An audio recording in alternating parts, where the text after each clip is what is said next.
Hello, guys and gals, me Mutahar, and it's a late night, but ladies and gentlemen, something that I gotta talk about is something that means very near and dear to me, Assassin's Creed. And you know what isn't near and dear to me? Ubisoft. Do I trust them with the new Assassin's Creed game that you might have heard is coming around in November this year? Honestly, probably not. And I got a few reasons for this, but I kind of want to go over because I just want to start off by, again, bringing up the fact that Assassin's Creed is something that matters a lot to me, okay? Now, when it comes to some of my most played game franchises, I probably gushed over Metal Gear. I've talked about, Splinter Cell. Heck, I made a whole video talking about the forklift office dock simulator that is Shenmue. But you know what? Assassin's Creed is one of those franchises that I've made videos on. And I remember specifically getting into this game with the very first title, okay? I had the original Xbox 360 release. I was hyped for it. And when it came out, it was probably one of the most impressive games of its time.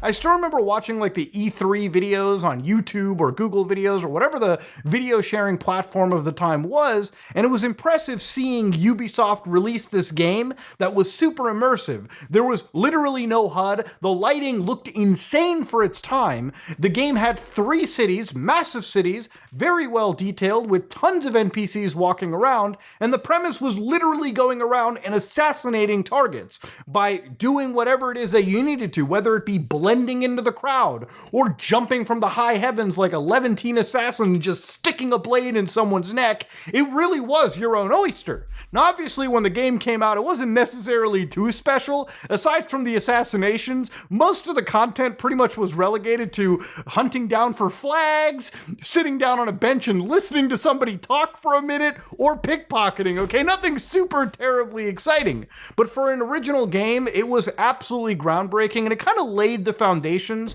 for what would be a pretty blockbuster franchise. Now, there are so many fucking Assassin's Creed games to this point that you might as well have an MCU intro at this point. And there is an MCU intro for Assassin's Creed. There's just so many characters, so many stories that Assassin's Creed has grown beyond just a yearly release. We're talking comic books, mobile games, full movies. It is a massive franchise, okay? And it might be considered Ubisoft's Call of Duty, okay? Their yearly release cash cow. And cash cow it is. So Assassin's Creed games, all right, for me, personally, I think the best trilogy for these games are the Ezio Trilogy.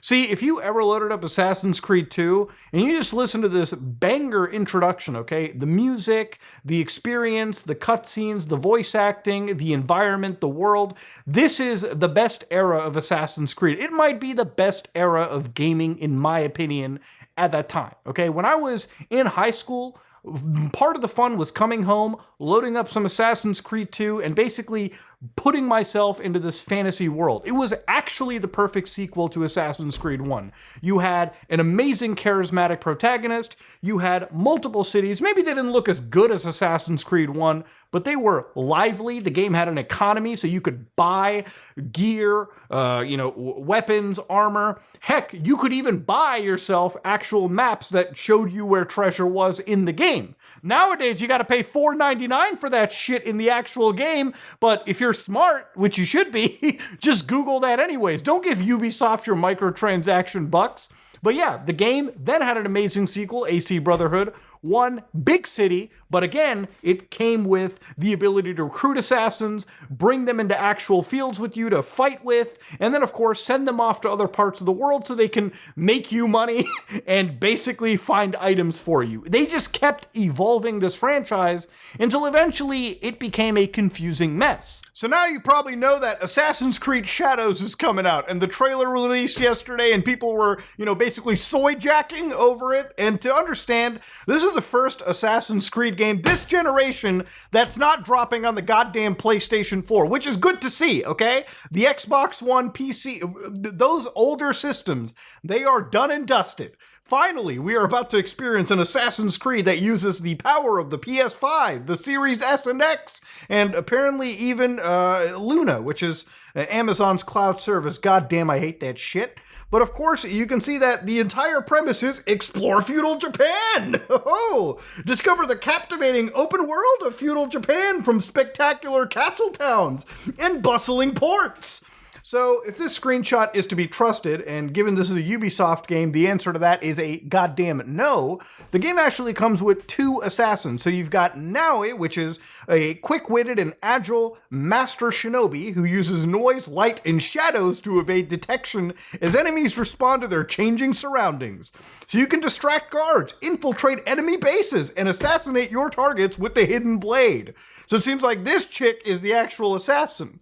But the other main character is the legendary, charismatic samurai Yasuke, who can strike your foes with brutal precision and power. So it seems like they got two different characters. You know, like one is the assassin, the stealth, and one is just the brute beat-em-up action guy, which is kind of like Assassin's Creed Syndicate, you know, two different characters with a little different skill tree going on.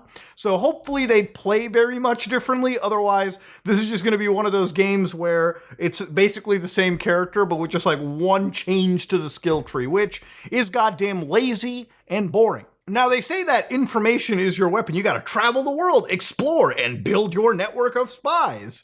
See, the way I read this is it's just a long, drawn-out, open-world Ubisoft game. And the reason why I'm a little bit worried about this too is reading up on more of this game, the problem that I see arising is apparently the open world for this game is about the same size as Assassin's Creed Origins. Now, this video, I just want to stress by saying, when I started off by jerking off Assassin's Creed 1, 2, I might as well jerk off 3, Unity, Black Flag, a lot of these Assassin's Creed games that were city-focused, not country-focused.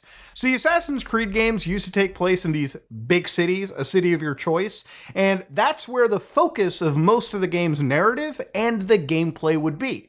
So I think the best example of the perfect Assassin's Creed City game is Unity. Now, when this game came out, trust me, everyone shat on it. It was dog water at launch. But bear with me. It had one of the most immersive cities ever at the time. Paris was absolutely beautiful, and to this day, if you look up this game's release, it's almost a decade old.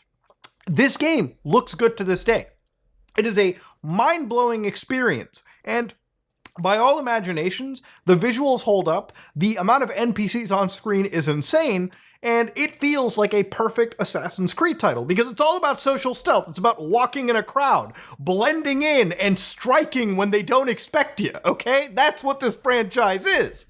Ever since Assassin's Creed Origins, Odyssey, Valhalla, and now it seems Shadow, the games have switched from having one city into covering entire countries. So whether it be Egypt, the Greece homelands, okay, you've got London, okay, Britain, sorry, so to speak, and of course, beyond all of it, it seems feudal Japan, the focus on actually having a city and focusing your efforts there and building up an immersive location now has to be spread across building an entire world. And this is where I think the quality for the game kind of dies in the open world. You know, I loaded up Assassin's Creed Origins for this video just to research and go back in time, and to be honest with you, the cities in that game feel like a generation or two behind that of what I just showed with Unity. Same console, just again, the focus from going to build one city versus an entire country takes away the resources for developers here to actually create that immersive city that I think Assassin's Creed players really do enjoy and really goddamn miss. Now, Assassin's Creed Mirage came out, that was the last release, and they focused on one city itself, but I don't think it's enough. I don't think that game was standing up to the immersion that Unity really has, or for that works, even Syndicate. So again, it really makes me a little worried that Ubisoft is still making these big, massive open worlds. Because what I'm worried about with this game is it's going to turn into one of those Ubisoft open world games where they have a million fucking points on the actual screen, and none of these points, aside from maybe 10-15% of them, are actually going to be meaningful. You're going to be spending a lot of your time doing busy work. One of the biggest reasons that I've fallen off of Assassin's Creed is Valhalla, a game that it took me somewhere around 80 hours to actually finish. And I didn't do everything in the game. I just saw the credits screen. The problem with this is out of my 80 hours spent, I feel like 20 hours were hours that I enjoyed, and the 60 of them were shit that I was doing just so I could grind, level up, and just get to the next phase of the actual single player. It took me 1.5 years to beat this game because I had to play it on and off because it just got so goddamn tiring playing this game nonstop and just realizing that most of the game doesn't actually feel fun. The side quests weren't fun, the collectathon wasn't that engaging, and it really felt like I wasn't truly being rewarded like I was in previous games. The 80 hours I spent in Valhalla, I could beat the original Etso Trilogy in about half that time and have 100 times more fun. So anyways, to go back to Assassin's Creed Shadows, one of the negatives that I've seen sort of pop up is the fact that the game requires an internet connection to install from disk. Now already, if you're worried about preservation, and you should be, that means this is basically the first Assassin's Creed single-player game that doesn't allow you to preserve the game on a disk, which is an alarming sign. And it was even more alarming when you find out that the game needs an online connection. So it's a one-player, single-player experience, by the way, and for some reason, it is listed as online play required, meaning you need to connect to the internet to play this fucking game. Now, thankfully, Assassin's Creed Shadows, the actual developers came out and said that you're gonna need an internet connection to install the game. It's not perfect, but that means that if you're relegated to buying this game physically, it's not going to be preserved. This is a game that the only way to, I guess, basically preserve it is to ensure a cracked version of the game somehow exists, or it gets released on GOG, which fat chance that happens, or in some capacity a reprint on consoles come out where you can actually have the full game on disc. I don't know why Ubisoft, the big quadruple A publisher, does not have enough money to print this whole goddamn game on one disc or ship two if they need to. Other games like Final Fantasy do that. But thankfully, the explanation of you don't need online to play the game was brought up by the developer. Now, in this moment, I don't think it's perfect, but obviously a game that doesn't require online anyways, a single-player only game, shouldn't need you to connect to the internet for any reason. So if you don't want to deal with cash shops or live services or, battle passes, if they even put an Assassin's Pass into this game, then you can always disconnect your system and play this game offline as you should be allowed to. It's a single-player experience. Now, of course, that all being said, ladies and gentlemen, this quadruple A game comes with some quadruple A controversy. The game's coming out at like $90 for the base game, and then they're selling like 3-day early access for like $145 with the season pass. And then, of course, if you pre-order, you get access to a special mission, which I'm sure is just like 20 minutes of gameplay, if anything. And that's pretty much what it comes down to. That's Assassin's Creed. Now, one of the controversies that has sort of kicked up here is the Yasuke character, so the Black Samurai. Now, again, I don't have to remind you that black people in historic, ancient Japan, so to speak, historic, I would say Edo-era Japan, weren't exactly common, right? You know what I mean? They were very much I guess you could say, rarity. A rarity to the point that the person we're talking about, Yasuke, actually has his own Wikipedia page. So they write that Yasuke was a man, likely of African origin, who served as a servant and retainer to the Japanese daimyo Oda Nobunaga in 1581 to 1582, during the Sengoku period. He was retained by the daimyo as a kosho, which is a page, for a period of 15 months, until Nobunaga's death in the Honnoji incident. So the way that they've been writing this is, although the names have been ascertained, he is the earliest African to appear in Japanese historical records. But his confirmed period of stay in Japan was very short, about 3 years, from 17th August 1579 to 21st June 1582. And of course, while there are a few historical documents on Yasuke with only fragmentary accounts in the letter of the Jesuit missionary Louis Frois, they basically give a history of this individual. Now, from all things considered, most of what it seemed like was this guy was not actually a samurai, but was in fact a sword retainer, somebody that basically was a lower ranking person that was an assistant to, somebody that was in fact an actual samurai or a warrior, right? So that's pretty much what I guess is the general historical understanding. Now, Wikipedia mods have been on a fucking edit war today, all right? So you can see all these edits on 15th May 2024. So people have been fighting over this edit page, for instance, where, again, one of the actual edits was, he was a warrior employed and trained by Lord Nobunaga, making him a samurai. And I guess this was maybe removed, they added citations. And of course, what was wild over here too is not necessary, especially when the modern use of the term samurai can broadly be applied to many types of retainers and vessels to Japanese warlord. Again, I don't know the history behind it. I'm not an expert on Japanese historical records. Maybe, maybe not. But then again, you can see that it gets into reverting the page back to how it was before the cultural imperialists on this website decided to impose Ubisoft's racist blackwashing of Japanese history in the upcoming Assassin's Creed Shadows, as though it were fact when the real Yasuke was at best a retainer and not a full-fledged samurai. And the fact it's even open for debate just shows how much of the global elite have us by the gonad with their ESG, DEI, bridge, corporate culture war grift. All right, so again, it gets into a wild war between the ESG DEI haters and, of course, I guess the Wikipedia moderators in this situation. So again, looking further into it, the Japanese are not necessarily that excited. For instance, some of the posts from the Japanese have been, again, if you translate to them, a game where black people massacre Japanese in the Sengoku period is a perfect example of Ubi, is what happens when political correctness is taken to the extreme. So then you've got, it's a bit disappointing. I wanted to play as a Japanese ninja. It's my favorite game since I started with Syndicate, and it played everything. So this is sad. Now you do also get to play as a Japanese ninja. The girl character is present. Yasuke is just another character that is designed to be more of a combat focus. Now, I think, personally speaking here, Assassin's Creed games are games that are set in historical records. So I want to address some of the common criticisms I've kind of been seeing. So for one of them, people compared the game Neo to Assassin's Creed, where the protagonist for Neo was a European guy who was basically a Japanese samurai in that game. Now, from my understanding, Neo is a very supernatural experience versus Assassin's Creed, which is grounded in some form of reality. Now, I've also seen people talk about Assassin's Creed Black Flag, where Edward Kenway, a white guy, is the primary player in the Caribbean islands. And while that is true, all right, you have to understand there was this era of colonialism where, you know, white people came from that era of the world to the Caribbean and were pirates as well, too. There's also a game called Assassin's Creed Freedom Cry, where the main character is Adewale, which is, you know, Kenway's friend in that game, too.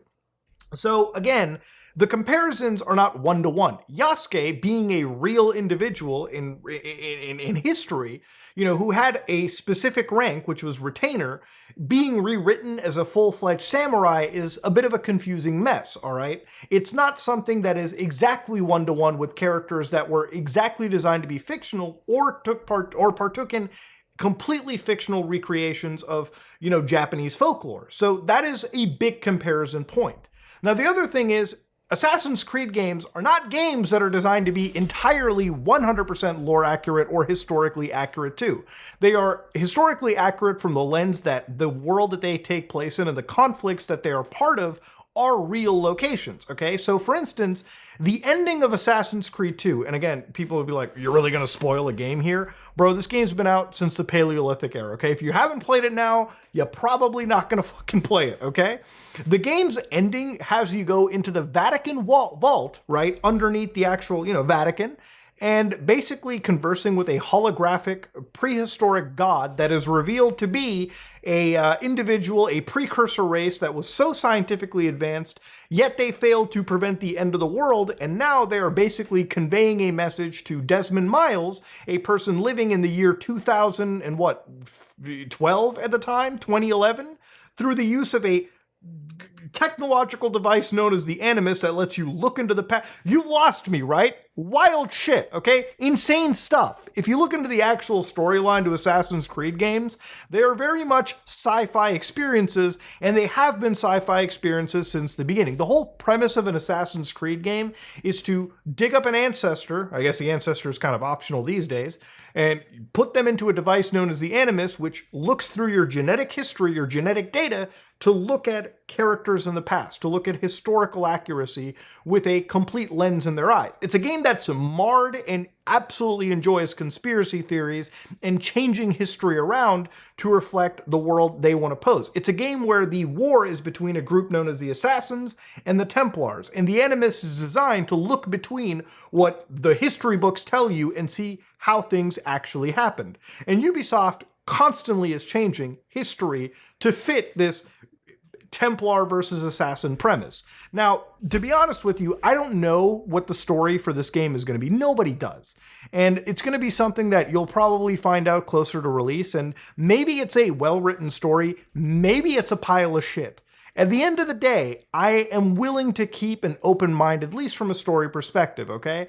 At the end of the day, I also don't really have a lot of hope because Ubisoft is weird when it comes to the Assassin's Creed story. When Assassin's Creed 1 all the way to 3 focused on the character Desmond Miles, things made some sense. After that, the game pretty much stopped giving a shit trying to have a cohesive story. They've kept introducing plot elements, taking out plot elements, constantly retconning things. The game's actual plot line is basically split from the video games to comic books to Facebook ARGs to movies. It's to a point where trying to understand the Assassin's Creed storyline might as well be a fucking university college course at this point, because it is an actual confusing pile of crap. And in some capacity, they may as well abandon the sci-fi elements and just make them entirely historic globetrotting adventures, because that's pretty much the only place the focus is put at. So yeah, I'm not really behind Assassin's Creed as much as I used to be, and I think a lot of that has to do with Ubisoft and their stewardship of the actual game franchise. Now look, I'll keep an open mind. Maybe this might be a great quadruple A game. But honestly, with shit like Ghost of Tsushima and Rise of the Ronin already coming out and taking the top spot away from Ubisoft, I don't know if this game is going to hit as hard as it originally would have had we not already had other open world games set in this time period or around this time period. Let me know what you think about this in the comment section below. Maybe it'll be good. Maybe it won't. Who knows? If you like what you saw, please like, comment, and subscribe. Dislike it if you dislike it. I am out.